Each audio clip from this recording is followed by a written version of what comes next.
Question पूछा गया था कि गागरोन किला कहाँ स्थित है। ये आप जानते हैं, प्रसिद्ध क्वेश्चन है गागरोन किले का। तो गागरोन किला किस जिले में है, तो याद रखिए, एक तो ये प्रसिद्ध क्वेश्चन है झालावाड़। दूसरा प्रसिद्ध क्वेश्चन है कि ये जो गागरोन का किला है ये किस श्रेणी का है, तो याद रखिएगा राजस्थान का प्रसिद्ध क्या है, जलदुर्ग। तीसरा क्वेश्चन, गागरोन का किला किन दो नदियों के संगम पर है, तो याद रखिएगा आहुए कालीसिंध। ये आपके याद रखिएगा तीन तो प्रसिद्ध क्वेश्चन रहे हैं। यहाँ पर option number B is correct answer हो जाएगा, झालावाड़, याद रखिएगा। ठीक है, चलिए अगली बात। क्वेश्चन नंबर 2 आपके सामने है। क्या कह रहा है, पूछा जा रहा है आपसे कि पशु पक्षियों एवं प्राकृतिक सौंदर्य का चित्रण किस चित्र शैली की प्रमुख विशेषता रही है। यानी पशु पक्षी वे प्राकृतिक सौंदर्य का चित्रण किस चित्र शैली की प्रमुख विशेषता है। मारवाड़, बूंदी, मेवाड़ या अलवर। आप सब जानते हैं कि हाड़ौती स्कूल के अंदर, कौन सी स्कूल, हाड़ौती स्कूल, और हाड़ौती स्कूल के अंदर दो प्रमुख चित्र शैली है, एक तो है कोटा वाली और एक है बूंदी वाली। अभी जो कोटा शैली है ये तो एक शिकार शैली है, क्योंकि कोटा शैली एकमात्र ऐसी शैली है जिसके अंदर राजाओं के साथ में नारियों को भी शिकार करते हुए दर्शाया गया। और ये जो बूंदी शैली है ये प्रसिद्ध है आपके पशु व पक्षियों के लिए, जैसे वर्षा में नाचते हुए मोर का चित्रण। ठीक है, ऑप्शन नंबर आपके कौन सा, बी इज करेक्ट आंसर, याद रखिएगा। बूंदी जो चित्र शैली है वो पशु पक्षियों में प्राकृतिक सौंदर्य के चित्रण मिलते हैं, जबकि कोटा शैली के अंदर शिकार आखेट के चित्र मिलते हैं। क्वेश्चन नंबर है आपके सामने थर्ड। पूछा जा रहा है पिट्ठीरा गीत कद गाइजे। पिट्ठी का गीत कद गाइजे, तो सिंपल सी बात है, पिट्ठी का है जगह बे ब्याह में गाइजे। पिट्ठीरा गीत है जगह ब्याह में गाइजे, शादी के अवसर पर, विवाह के अवसर पर। ठीक है, आजकल राजस्थानी भाषा के इस प्रकार से क्वेश्चन पूछे जा रहे हैं तो आपके भी एग्जाम में आएंगे, याद रखना। क्वेश्चन नंबर है आपके सामने आपके कि भिल्लों के कमरे के बाहर स्थित बरामदे या गैलरी को क्या बोलते हैं। देखिए, भिल्लों के जो घर है ना उनको तो क्या बोलते हैं, याद रखिएगा कू। ये भी प्रसिद्ध क्वेश्चन है कि भिल्लों के घर को क्या बोलते हैं, कू या टापरा बोलते हैं। भिल्लों के कमरे के बाहर जो बरामदा या गैलरी होती है, बिन आप राजस्थानी भाषा में बोले अगर ढालियो तो उसे क्या बोलते हैं, ढलिया। क्यों, ढालिया माचो ढालो, मतलब बरामदा या गैलरी में। ठीक है, चलिए नेक्स्ट अगला क्वेश्चन देखिए। क्वेश्चन नंबर है आपके सामने 7। 2011 की जनगणना के अनुसार कौन से जिले में एसटी महिला साक्षरता न्यूनतम है। एसटी महिला साक्षरता न्यूनतम है तो वो जिला है आपके कौन सा, Sirohi. Option number C is correct answer. जनगणना से प्रत्येक एग्जाम के अंदर क्वेश्चन आ रहा है, और क्वेश्चन आजकल डायरेक्ट सीधा कहीं नहीं आ रहा है, थोड़ा घुमाने वाला आ रहा है। ठीक है, अगला देखिए। अगला क्वेश्चन है कौन सी साहित्य कृति राजस्थानी साहित्य आदिकाल से संबंधित है। मतलब ऐसी कौन सी साहित्यिक रचना है जो राजस्थानी साहित्य के आदिकाल से संबंधित है। विरुद्ध छित्री, रुक्मणी हरण, वेली किशन रुक्मणी या नेमिनाथ रास। तो इसका जो राइट आंसर है वह है विरुद्ध क्षेत्री, option number A is correct answer. और ये रचना भी किसकी है, दुर्सा आडा की है, याद रखिए। दुर्सा आडा को आप जानते होंगे, ये वही बंदा है जिसने महाराणा प्रताप की मृत्यु का समाचार अकबर को दिया था। ये भी पूछा जा सकता है निम्न में से वह साहित्यकार या वह कवि जिसने महाराणा प्रताप की मृत्यु का समाचार अकबर तक पहुंचाया था। दुर्सा आडा है, याद रखिएगा, वेरी वेरी इंपॉर्टेंट। कौन है, दुर्सा आडा। आगे अगला क्वेश्चन, क्वेश्चन नंबर नेक्स्ट। ये प्रसिद्ध हो चुका है भाई, करौली प्रजामंडल हर एक शिफ्ट के अंदर आ रहा है। 1938 में करौली प्रजामंडल की स्थापना, करौली त्रिलोक कहाँ है, ये रहा त्रिलोक चंद्रमाथुर, याद रखिएगा, करौली त्रिलोक चंद्रमाथुर 1938। अगला देखिए, अगला है आपके सामने लोक नाट्य चार बेत निम्न में से किस क्षेत्र से संबंधित है। चार बेत जो है नो निम्न में से किस क्षेत्र से संबंधित है। देखिए, ये जो चार बेत है ये मूलतः तो अफगान की है। चार बेत कैसे करते हैं, तो घुटनों के बल बैठकर कवाली करना, वो क्या कहलाती है, चार बेत। धड़कन मूवी देखी है आपने, उसके अंदर एक सॉन्ग है, दूल्हे का शहरा सुहाना लगता है, वो जो होता है वो चार बेत है, वो एक कवाली गाई जाती है। तो चार बेत है, ठीक है। और चार बेत मूलतः अफगानिस्तान की और हमारे यहाँ राजस्थान में कहाँ की है, याद रखिएगा, टोंक की। कहाँ की है, टोंक की। अगला देखिए, क्वेश्चन नंबर 11, पीले पत्थरों से निर्मित सोनार किला किस जिले में है? पीले पत्थरों से निर्मित सोनार किला। लाल पत्थरों से निर्मित लालगढ़ कहाँ है? बीकानेर में। पीले पत्थरों से निर्मित सोनार किला कहाँ पर है? जैसलमेर में, याद रखिएगा, ठीक है। और लाल पत्थरों से लालगढ़ कहाँ है? बीकानेर में। पीले पत्थरों से निर्मित सोनार किला कहाँ है? जैसलमेर में। अगला अगला क्वेश्चन देखिए, क्वेश्चन नंबर है नेक्स्ट आपके सामने, ये रहा 12 नंबर। सिरोजम मृदा जिस जिले में मिलती है वो कौन सा है? अब देखिए, वैसे सिरोजम जो मृदा है वो अरावली क्षेत्र में है। अब आप कहेंगे सर अरावली क्षेत्र है तो 12 में तो अरावली है नहीं, ना झालावाड़ में है ना बाड़मेर में, अरावली बची जयपुर में। ऐसे राइट हो सकता है भाई, कहीं ना कहीं से तो लिंक जोड़ के हम सही कर ही सकते हैं, ठीक है। नेक्स्ट अगला अगला है, कौन सा संत राजस्थान रा नहीं है? ऐसे कौन से संत है जो राजस्थान के नहीं है? पिंपा जी आप जानते हैं, ये हमारे राजस्थान से ही संबंधित हैं। इनका वास्तविक नाम प्रताप सिंह, ये गागरोन के राजा थे पहले, दर्जी समुदाय के आराध्य देव। जाम्बू जी आप सब जानते हैं, विष्णु संप्रदाय के प्रवर्तक हैं और विष्णु संप्रदाय की प्रमुख पीठ मुकाम धाम बीकानेर। संत लालदास जी हैं ये, जो आपके जन्म से तो मुस्लिम हैं और कर्म से हिंदू हैं। हमारे राजस्थान में जगह संत नहीं है, वह है अखा जी। Option number A is correct answer, ठीक है। नेक्स्ट अगला, एशिया की सबसे बड़ी जो तोप है, जेबान तोप, कहाँ रखी हुई है? जेबान तोप कहाँ पर है? तो आप सब जानते हैं, जे से जेबान और जे से जयगढ़, जयपुर के अंदर जो है जेबान जयगढ़ जयपुर। आप सब जानते हैं इसका प्रयोग केवल एक ही बार किया गया था और इसका गोला जाकर गिरा था चाकसू में, और चाकसू के अंदर एक तालाब बना था, गोलेलाव तालाब, याद रखिएगा। क्या बना था? गोलेलाव तालाब। एशिया की सबसे बड़ी तोप जेबान तोप।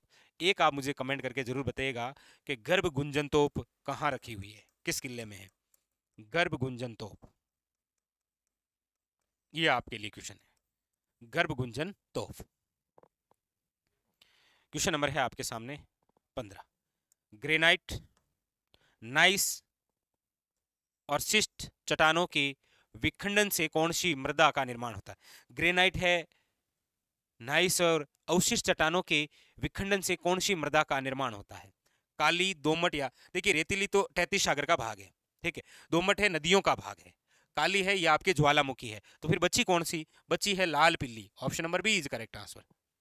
कई बार जरूरी नहीं है डायरेक्ट क्वेश्चन आए, ऑप्शन से निकाल सकते भाई। रेतीली है ये 33 सागर है, यहाँ पर कोई ग्रेनाइट का लेना देना नहीं है। दोमट यानी कि आपके जलोढ़ है, ये नदियों से निर्मित है, कोई लेना देना नहीं है। काली मिट्टी है, ज्वालामुखी से निर्मित है, बची एक ऑप्शन में बी, लाल पीली। अगला, किराड़ू का सोमेश्वर मंदिर किस मंदिर शैली से संबंधित है? अब किराड़ू का जो सोमेश्वर मंदिर है ये राजस्थान का खजुराहो है, इसे क्या बोलते हैं? राजस्थान का खजुराहो। और ये कहां पर है? तो सिंपल सी बात है, बाड़मेर में। भाई किराड़ू का सोमेश्वर जो मंदिर है वो किस जिले में है? बाड़मेर के अंदर, याद रखिएगा। और किस शैली में है? तो प्रतिहार कालीन है ये, गुर्जर प्रतिहार, ठीक है, महामारू शैली।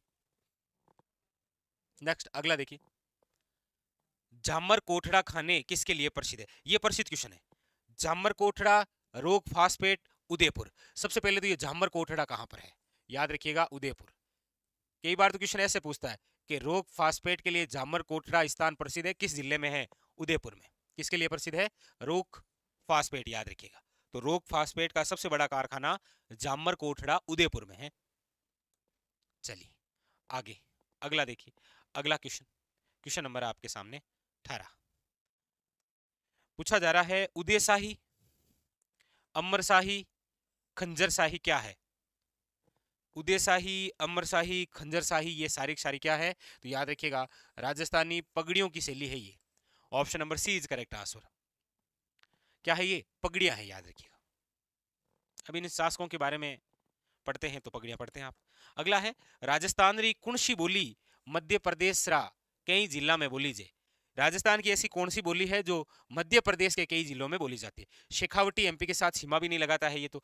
मेवाती है, ये तो हरियाणा के साथ में है। वागड़ी है, ये भी नहीं है। बची ऑप्शन नंबर डी, मालवी, क्योंकि मालवा क्षेत्र है ना एमपी के साथ जुड़ा हुआ, उन जिलों के अंदर मतलब राजस्थान री जबकि मालवी बोली है मध्य प्रदेश रा कई जिला बोली से, याद रखना डी। नेक्स्ट अगला क्वेश्चन देखिए, ऊंट की खाल, ऊंट की खाल पर अब सिंपल सी बात है, ऊंट की खाल आ गया तो मेरे हिसाब से आगे बढ़ने की आवश्यकता है नहीं, क्योंकि ऊंट की खाल पर जो चित्रांकन है वो उस्ता कला है। उस्ता कला का ही दूसरा नाम मुनवती कला है, और ये कहाँ की प्रसिद्ध है तो याद रखिएगा, उस्ता कला, हिशामुद्दीन उस्ता, बीकानेर। नेक्स्ट अगला क्वेश्चन देखिए, क्वेश्चन नंबर है 21। निम्नलिखित गाय की नस्लों में से किसका मूल स्थान राजस्थान में माना जाता है?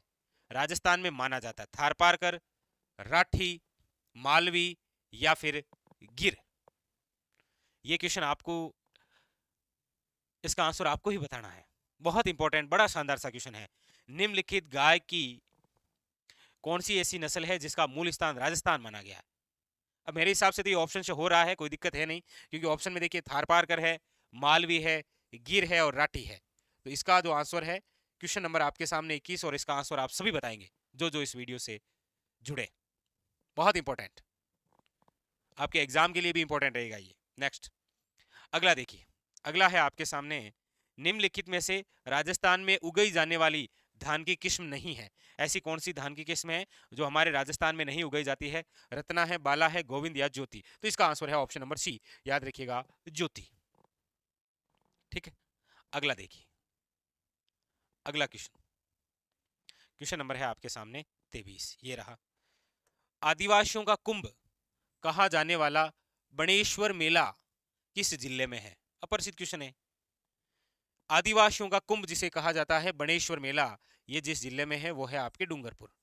यहाँ पर त्रिवेणी संगम जो है सोम माही जाखम का, याद रखिएगा, बणेश्वर, और बणेश्वर धाम स्थापित करने वाले हैं संत माव जी। क्वेश्चन नंबर नेक्स्ट 24 देखिए क्या है। दूधवा खारा आंदोलन किस रियासत से संबंधित है? दूधवा खारा जो आंदोलन है वो किस रियासत से संबंधित है? देखिए, दूधवा खारा जो स्थान है वो तो आपके चूरू जिले में है, और चूरू जिला आज भी किस संभाग का भाग है? बीकानेर का, और पहले भी ये किस रियासत का भाग था? बीकानेर। तो ऑप्शन नंबर यहां पर जो होगा वो है आपके सी। नेक्स्ट क्वेश्चन नंबर 25 देखिए, अमर सागर पवन ऊर्जा परियोजना किस जिले में है? अमर सागर जो पवन ऊर्जा परियोजना है वह आपके किस जिले में है? तो याद रखिएगा, वो है आपके जैसलमेर में। पवन ऊर्जा का सर्वाधिक उत्पादन है वो जैसलमेर में ही होता है। अगला देखिए, संत माव जी किस संप्रदाय के प्रवर्तक हैं? संत माव जी, जिन्हें आप वागड़ का धनी कहते हैं, रामानुज संप्रदाय है क्या? आप कहेंगे नहीं सर, इसके तो है कृष्णदास पिहेरी। रामसनी संप्रदाय है क्या? नहीं। संत रामचरण जी है। निरंजनी संप्रदाय है क्या? नहीं। संत हरिदास जी, हरि सिंह शांकला जिनका वास्तविक नाम है। यहाँ पर ऑप्शन नंबर सी, निष्कलंकी संप्रदाय, option number C is correct answer. Next question number 27 देखिए क्या कह रहा है। कोटा के किस पॉलिटिकल एजेंट की हत्या 1857 विद्रोह के दौरान की गई थी? कोटा का है बर्टन, कोटा का है बर्टन, कोटा का है Burton, option number A is correct answer. Marwar का पूछे तो मारवाड़ का है मोशन, मारवाड़ का है मोशन, कोटा का है बर्टन। नेक्स्ट देखिए, अगला क्वेश्चन देखिए, क्वेश्चन नंबर है आपके सामने, अमर चूंदड़ी कहानी संग्रहण रचनाकार है। अमर चूंदड़ी वो है आपके नरसिंह राजपुरोहित। कौन है? नरसिंह राजपुरोहित, ऑप्शन नंबर ए। अगला देखिए, अगला है आपके, यूनानी शासक मिनेंडर के सिक्के किस सभ्यता से प्राप्त हुए हैं? देखिए, विगत एग्जाम के पेपर सोल्व करते हैं तो आगामी, अब ये क्वेश्चन इससे पिछले वाले एग्जाम में आया और देखिए डिटो आया। तो यूनानी शासक जो मिनेंडर है, इनकी जो मुद्राएं हैं वो हमें कहां से मिली है? तो याद रखिएगा, बेराट। बेराट से एक क्वेश्चन और इंपॉर्टेंट बनता है, वो पूछता है अक्सर कि इंडो ग्रीक सिक्के कहां से मिले? इंडो ग्रीक सिक्के, तो याद रखिएगा बेराट से ही मिले हैं इंडो ग्रीक सिक्के। ठीक है, option number C is correct answer. Next देखिए, आपके सामने क्वेश्चन नंबर है 30, पूछा जा रहा है कुर्जा, पींपली, घुघरी और केवड़ा क्या है? कुर्जा समझ गए आप, पींपली, घुघरी और केवड़ा क्या है? तो ये सब के सब राजस्थानी लोकगीत है। क्या है? राजस्थानी लोकगीत। ठीक है, तो ये थे आपके विगत एग्जाम के अंदर आए हुए 30 क्वेश्चन हमने कर लिए। कितने? 30 क्वेश्चन।